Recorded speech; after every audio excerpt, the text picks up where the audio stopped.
नमस्ते दोस्तों, मेरा नाम है डॉक्टर मिलिंद तनवर और आज हम बात करने वाले हैं एक बहुत ही कॉमन प्रॉब्लम के बारे में, जहां पर पेशेंट्स हमारे पास आते हैं और कहते हैं कि सर हमारी हील में सुबह उठने के बाद या जब भी मैं बैठ करके उठता हूं उसके बाद चलता हूं तो पहले 10 से 15 कदम मुझसे चला नहीं जाता। मुझे ऐसा लगता है कि जैसे कि मुझे कीलों पर चलना पड़ रहा हो और मैं टिप टोज़ पे चलता हूँ या मैं कुछ सहारा लेकर के चलता हूँ और कुछ 25-30 कदम के बाद, आधे घंटे के बाद मैं महसूस करता हूँ कि ये पेन नॉर्मल हो जाता है। बट जब भी मैं रेस्टिंग पीरियड से वापस एक्टिविटी में जाता हूं तो मुझसे ये पेन बर्दाश्त नहीं होता।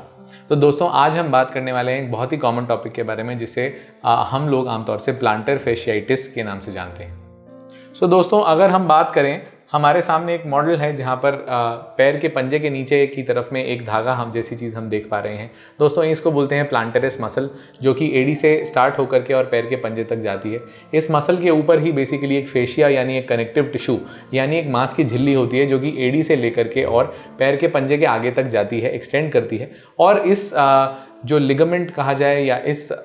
कनेक्टिव टिश्यू का एक बहुत इंपॉर्टेंट रोल रहता है।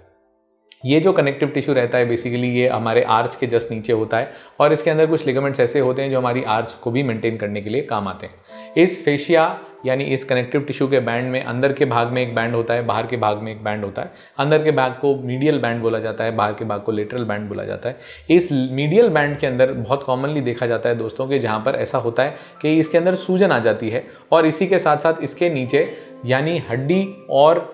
इस धागे के बीचों बीच यहाँ पर एक थैली रहती है जिसे हम बरसा बोलते हैं, बरसा, राइट। सो बरसा यानी एक फ्लूइड फिल्ड जो कुशन है उसके अंदर हम आमतौर से देखते हैं कि कई बार स्वेलिंग आ जाती है और इस स्वेलिंग की वजह से कई बार हम लोग देखते हैं, उस बर्साइटिस की वजह से कई बार हम देखते हैं कि पेशेंट्स को बहुत ज़्यादा पेनफुल एपिसोड्स रहते हैं।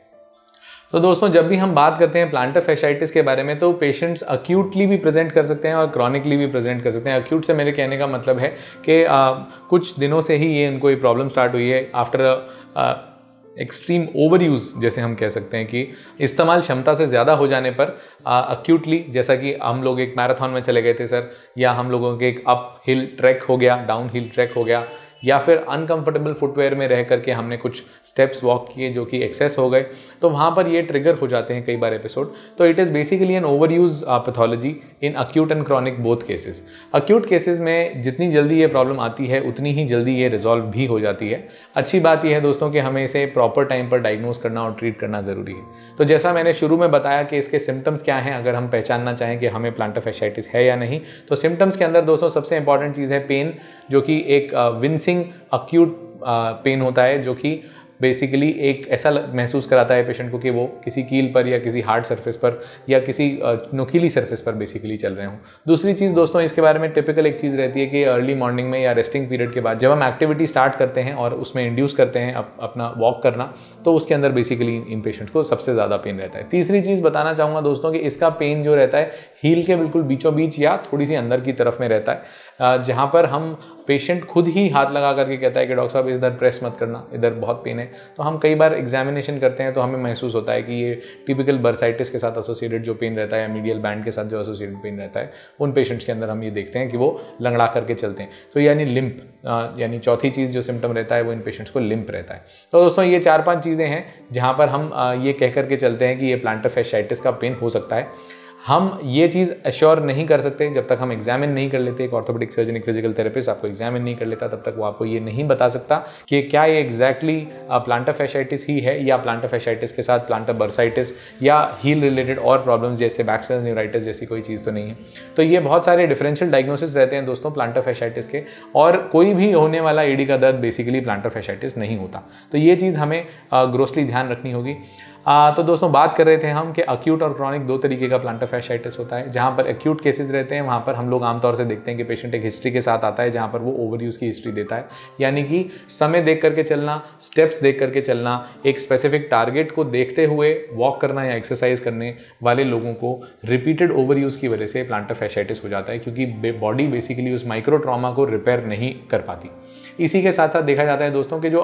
क्रॉनिक केसेस रहते हैं वहाँ पर यूजुअली फुटवेयर जो रहता है वो फैशनेबल रहता है, वो एस्थेटिकली अच्छा दिखने वाला फुटवेयर रहता है, बट वो यूजुअली कंफर्टेबल नहीं होता। वो अच्छी पैडिंग के साथ, एक अच्छे फोमिंग के साथ बेसिकली फुटवेयर नहीं होता और उसकी वजह से बहुत सारे पेशेंट्स को ये प्लांटर फैशियाटिस की प्रॉब्लम कॉमनली हो जाती है। इसी के साथ साथ बताना चाहूँगा दोस्तों कि जो सबसे कॉमन प्रॉब्लम रहती है वो बेयर फुट चलना, यानी कि नंगे पैर चलने से भी कई बार लोगों को में देखा जाता है कि वो एक अनइवन सरफेस पे चलते हैं, नंगे पैर चलते हैं, तो उससे भी कई बार प्लांटर फैशियाटिस अक्यूटली इंस्टिगेट हो जाता है, यानी कि सबसे ज़्यादा पेन जैसे एक चोट लगने के बाद होता है, उसी तरीके का पेन इन केसेस के अंदर देखते हैं। इसी के साथ साथ दोस्तों बताना चाहूँगा क्रॉनिक प्लांटर फैशियाटिस, यानी कि बहुत लंबे समय से रहने वाला, 6 वीक से ऊपर, 1.5 महीने से ऊपर एग्जिस्ट करने वाला कोई भी प्लांटर फैशियाटिस जो रहता है वो यूजुअली कॉम्प्लिकेटेड होता है थोड़ा सा, और उनके अंदर एक क्लिनिकल एग्जामिनेशन के साथ साथ कई बार आपके क्लिनिशियन आपको एक एक्सरे, एक MRI, एक CT स्कैन जैसी चीज़ करने के लिए, एक इन्वेस्टिगेशन करने के लिए, अल्ट्रासाउंड जैसी चीज़ करने के लिए कई बार कह सकते हैं। वो चीज़ बेसिकली उनके डायग्नोसिस को ऑगमेंट करने के लिए और आपके ट्रीटमेंट और रिहैब को प्लान करने के लिए उनको मदद देती है। क्रॉनिक केसेस के अंदर जब तक हम लोग बेसिक इटियोलॉजी को ठीक नहीं करते, बेसिक बायोमैकेनिकल चेंज को हम रिवर्स नहीं करते, तब तक बेसिकली प्लांटर फैशियाटिस सेटल नहीं होता। इसी के साथ साथ बहुत सारे लोग फिजिकल थेरेपीज़, जहाँ पर कॉन्ट्रास्ट बात गर्म ठंडे की सिकाई बताते हैं, फ्रोजन कैन एक्सरसाइज, यानी कि एक जमी हुई प्लास्टिक की बॉटल के अंदर जैसे आइस रहती है उसे रोल करने के लिए कहा जाता है। ये बहुत सिंपल चीज़ें हैं जो कि आपको कोई भी फिजिकल थेरेपिस्ट या orthopaedic surgeon initially conservative modality के ट्रीटमेंट में करने के लिए बोलेंगे। तो दोस्तों अब हमने बात की कि अक्यूट और क्रॉनिक डिजीज़ क्या है प्लांटर फैशियाटिस के अंदर, और कैसे अक्यूट और क्रॉनिक यानी कि समय के बेस पर हम लोग ट्रीटमेंट को चेंज कर देते हैं, ये हम अब बात करने वाले हैं। सिंपल शब्दों में बात करेंगे कि प्लांटर फैशियाटिस को कैसे ठीक किया जा सकता है या कैसे प्रिवेंट किया जा सकता है कि ये दोबारा नहीं हो जाए। तो दोस्तों सबसे इंपॉर्टेंट चीज़ जो इसके अंदर आती है वो आती है फुटवेयर मॉडिफिकेशन। फुटवेयर मॉडिफिकेशन का मतलब है कि जो भी आप सोल इस्तेमाल करते हैं जो रेगुलर यूज़ के लिए, यानी चप्पल या जूता इस्तेमाल करते हैं जो सबसे ज़्यादा पहनते हैं, आप उसमें सबसे ज़्यादा वॉक करते हैं, सबसे पहली चीज़ तो ये है कि उस फुटवेयर को मॉडिफाई करें और एक ऐसा सोल लें जो कि मेमोरी फोम हो या एक कंफर्टेबल सोल हो। जैसे कि आजकल बहुत सारी कंपनीज रहती हैं जहाँ पर बहुत कंफर्टेबल सोल्स बनाए जाते हैं और उसको पहनने के बाद एक आदत हो जाती है, उसके बिना पेशेंट्स चल नहीं पाते। बहुत सारे ऐसे फुटवेयर्स आते हैं, तो मार्केट में जा करके एक्सप्लोर करें और ये देखें कि आपके लिए कौन सा फुटवेयर सबसे अच्छा है, सबसे ज़्यादा कंफर्टेबल महसूस करते हैं। दूसरी चीज़ दोस्तों, फुटवेयर में मैं बताना चाहूँगा कोई भी ऐसा सोल नहीं है जो ऑर्थोपेडिक सोल्स डिज़ाइन बेसिकली किए गए हों, specially in the local markets जहाँ पर बहुत सारे लोग कहते हैं कि सर हमने तो ऑर्थोपेडिक स्लीपर्स लिए हैं। ऑर्थोपेडिक स्लीपर्स यूजुअली अवेलेबल नहीं होते। बहुत अच्छी फर्म्स जो हैं वो ऑर्थोपेडिक शूज़ और ऑर्थोपेडिक स्लीपर्स बनाते हैं and they are also not personalised और टेलर्ड। वो इंसोल्स जो रहते हैं वो टेलर्ड नहीं होते। और सबसे इंपॉर्टेंट चीज़ इसके अंदर इंसोल टेलरिंग नहीं होती। मैं फिर से एम्फेसाइज करना चाहूँगा, सोल के कंफर्ट यानी कि सोल का सॉफ्टनेस जो रहता है, फोम का जो सॉफ्टनेस रहता है वो सबसे ज़रूरी क्वेश्चन है। सेकंड चीज़ मैं बताना चाहूँगा दोस्तों, अगर हमें कोई भी फॉर्म ऑफ प्लांटर फैशियाटिस है तो हम एक्टिविटी मॉडिफिकेशन यानी कि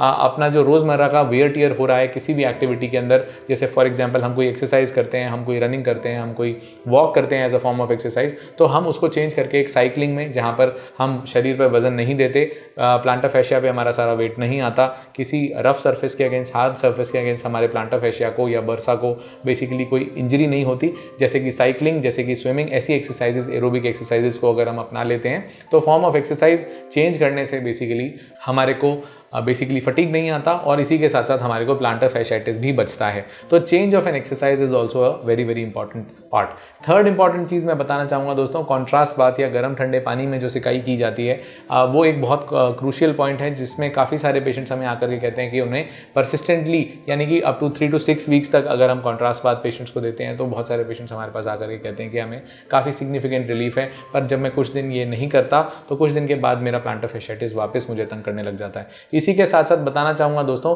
कि कॉन्ट्रास्ट बात के साथ साथ एक फ्रोजन कैन एक्सरसाइज नाम से एक सिंपल एक्सरसाइज रहती है, जहाँ पर एक पानी की बॉटल में आप पानी भर करके और उसे जमा करके और फ्रीज करके आप उसे ज़मीन पर रख करके प्लांटर फैशिया यानी पैर के पंजे से उसे दबा करके रोल कर सकते हैं और इससे भी कुछ पेशेंट्स कहते हैं कि हमें काफ़ी सिग्निफिकेंट रिलीफ मिलता है इन्फ्लेमेशन में और अक्यूट पेन में। तो चौथी पांचवी चीज़ दोस्तों जो मैं बताना चाहूँगा वो इंपॉर्टेंस आती है, अगर आपका प्लांटर फैशियाटिस सभी चीज़ों को चेंज, एक्टिविटीज़ को मॉडिफाई कर लेने के बाद, फुटवेयर मॉडिफाई कर लेने के बाद, बेयर फुट वॉकिंग बंद कर देने के बाद भी रिस्पॉन्ड नहीं कर रहा डिस्पाइट फिजिकल थेरेपी, तो आपको एक ऑर्थोपेडिक सर्जन या एक फिजिकल थेरेपिस्ट, अपने फिजियोथेरेपिस्ट को दिखाना चाहिए और उनसे सलाह लेनी चाहिए इस चीज़ के लिए कि